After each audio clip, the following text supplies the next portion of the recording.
Good morning, everyone, and welcome from New York City. Good evening, good afternoon, depending on where you are in the world. My name is Irene Hongping Shen, and I work with Trade Unions for Energy Democracy at the City University of New York School of Labor and Urban Studies. TUED is acting as the coordinating body of the Global Trade Union Assembly.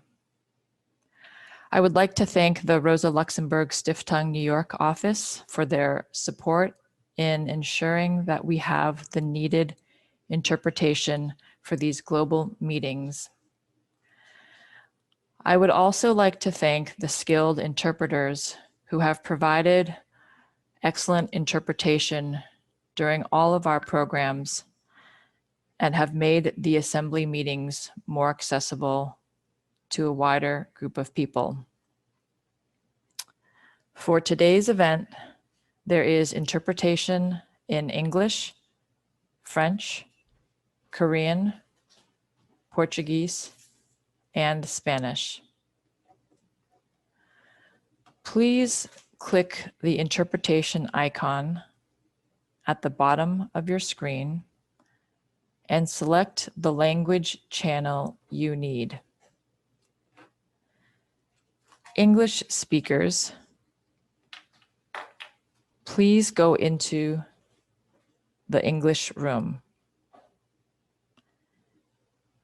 If you are listening to an interpreter and you do not want to hear the voice of the speaker from the floor, then you can mute original audio and you will only hear the voice of the interpreter. I also want to thank CUNY School of Labor and Urban Studies for their support in hosting these events.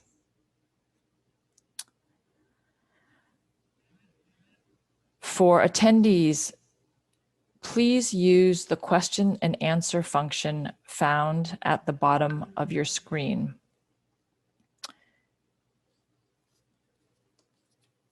You can type in questions, you can type in comments, and you can also respond to each other's questions and comments. You can also like questions by using the thumb icon. And just to note, to comment on other people's questions and comments, you just click the comment button in the Q&A, and that will allow you to respond to other people's questions and comments. Some of the speakers may be answering some of the questions posted in the Q&A during the event, and some may not have time to, but there will be questions and comments from today's Q&A thread that will be posted into the website so that anyone can respond to the day's program after the event. That website is posted in the link. Organizers will use the chat box to post information related to the program, so please look for links to resources and important information there. After the program ends today, we are taking some volunteers to give feedback about the assembly process and content. You will be visible on Zoom where you will be recorded. If you are interested in participating in this, please plan to stay on the Zoom at the end for an additional 15 to 20 minutes. More details to follow after the program ends. A reminder to all speakers to speak slowly and clearly so the interpreters can follow. Thank you, everyone. I will now give the floor to Jane Barrett, Director of Organization and Representation Program at Women in Informal Employment, Globalizing and Organizing, also known as WeGo, to begin our program. Over to you, Jane.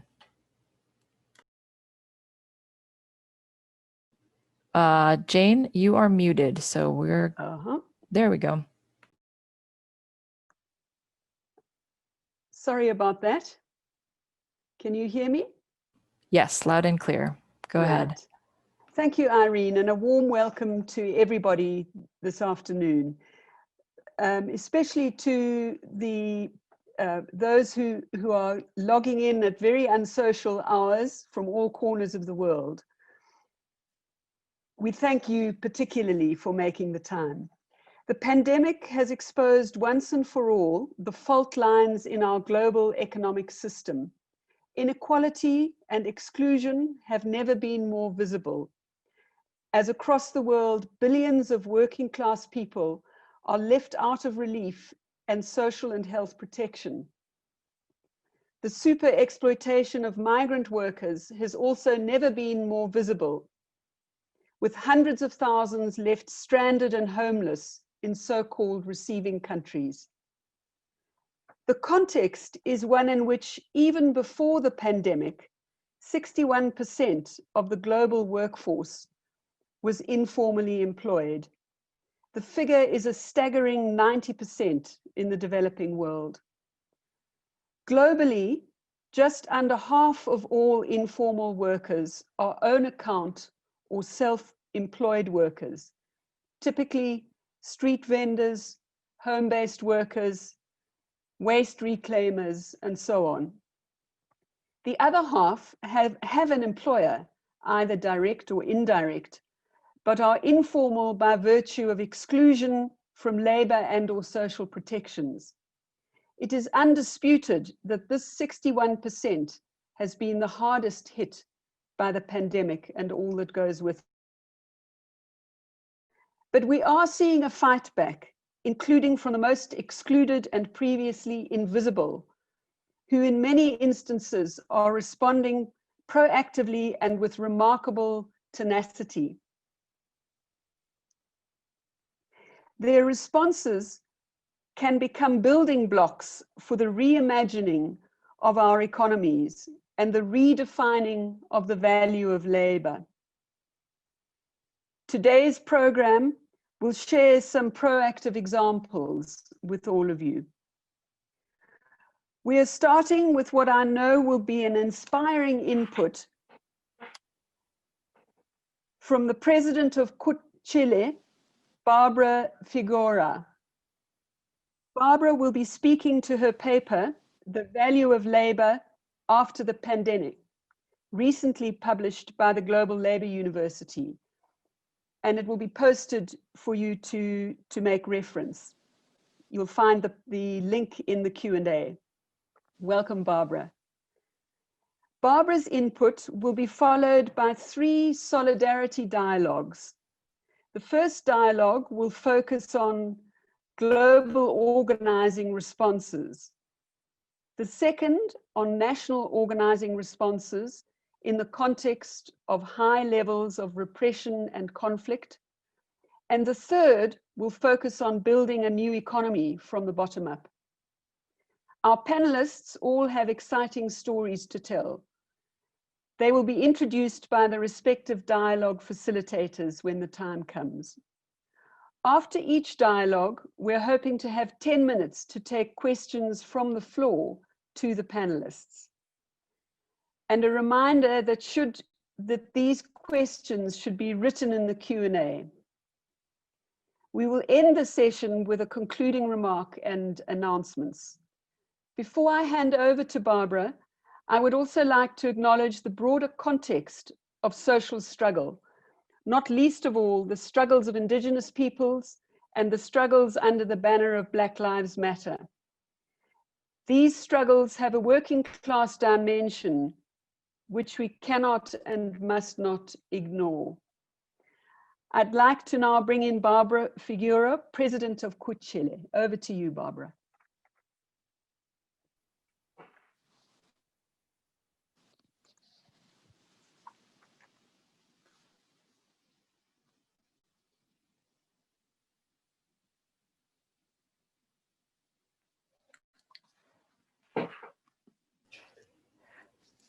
Barbara, you have the floor. Muchas gracias por la Thank you invitación. very Muchas much for the gracias, Jane, invitation. por la introducción. Thank you, Jane, for this Comentarles que presentation. mi I would like to comment representación that my es en calidad de representation presidenta de la is Central as a Unitaria de president Trabajadores, of tal como the se comentaba, CUT, pero as you're además commenting. quisiera destacar But que besides soy from that, I would like secretaria to say de that I'm the Política y Secretary Desarrollo Económico de la of Political Confederación and Sindical Economic Panameña. Development of the Y Union en of the ese Americas. rol And también in that role, represento a I nuestra also Confederación represent Sindical our en este Union evento. Confederation En in this primer event. lugar, In the first agradecer place, I would la like invitación to que se nos ha thank hecho a the invitation that acompañarlos en was esta done to jornada. us to be with El you during this privilegio day. de It is a great permitirnos privilege, palabras de apertura allowing us to have the día opening words en el marco de un today debate que es sin duda in a debate that uno de los debates más importantes para el is mundo one of the del most trabajo. important debates Más allá de for la inseguridad, the labor, cuáles beyond deberían ser insecurity, las propuestas which que should los be the trabajadores y proposals las that trabajadoras workers reivindiquemos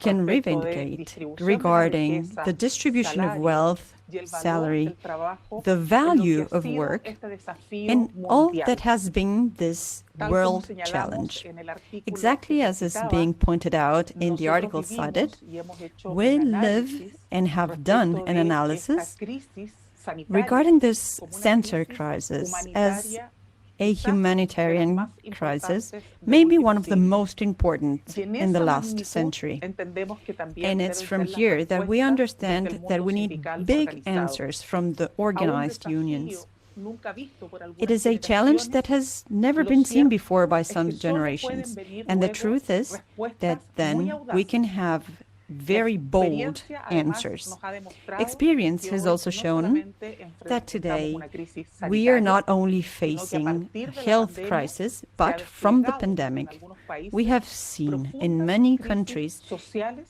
deep políticas social y crisis, de political empleabilidad. crisis, Ese es el caso de algunos and países this en is the nuestra case región, of en las many Américas. countries in our Es el in our caso de region mi in the país, Americas. It is the donde case of las my malas country, decisiones del where gobierno bad finalmente decisions han taken by the provocado hoy government día have una finally crisis de caused empleabilidad sin precedentes, an con employment un crisis tercio that has de never la been seen fuerza before, with laboral 1/3 inactiva of labor that is desplazada de sus inactive puestos de and trabajo, has left y donde their el efecto positions. que esto And the provoca effect es that this no causes solamente aumentar is not only los- to la increase pobreza, los colchones poverty, de pobreza, sino que además but also acrecentar la to desigualdad. increase Por eso inequality. creemos desde la So this is why Confederación we Sindical de las believe Américas that que the el desafío, Confederation of the y tal como lo America, han that the señalado los challenge, movimientos as sindicales has a been nivel pointed mundial, out by the no unions puede ser entendido in a solo como un world desafío level, sanitario. cannot be seen only as a Debemos, health en primer challenge, lugar, poner but la we need seguridad, la vida to put y, el security, cuidado de los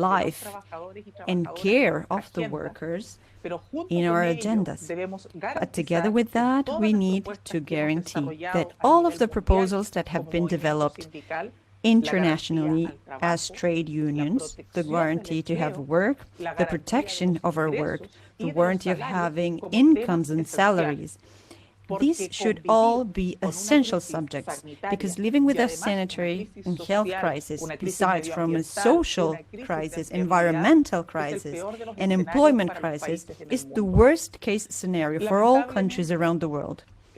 Como hemos Unfortunately, visto en algunos casos, as we have como seen in some Brasil, cases, as in como Brazil, Chile, como Chile, Perú y otros, Peru, and many las other countries, respuestas de los gobiernos, answers la falta by de the políticas governments, the integrales lack ha of impactado de integral manera policies crítica has had a a los trabajadores huge y las impact trabajadoras on y ha workers puesto sobre sus hombros el and has put desafío de on la their superación de la shoulders crisis. the En challenge ese of overcoming marco this y en ese crisis. sentido, It es is que within that propuestas frame como that aumentos en las proposals cargas such as an impositivas, increase in medidas que taxes busquen impactar or measurements that are trying to en have las an grandes impact fortunas o en las grandes on the big riquezas, wealth, lo que hemos denominado en la región what los has been called in the impuestos a los region grandes the ricos, taxes a las fortunas, to the son wealthy, medidas no solo necesarias are para not que los only estados necessary measurements cuenten for con the mejores states to have instrumentos para better enfrentar la instruments crisis, sino que además to face son this medidas crisis, but necesarias also para que are esta crisis measurements sanitaria that are no required terminemos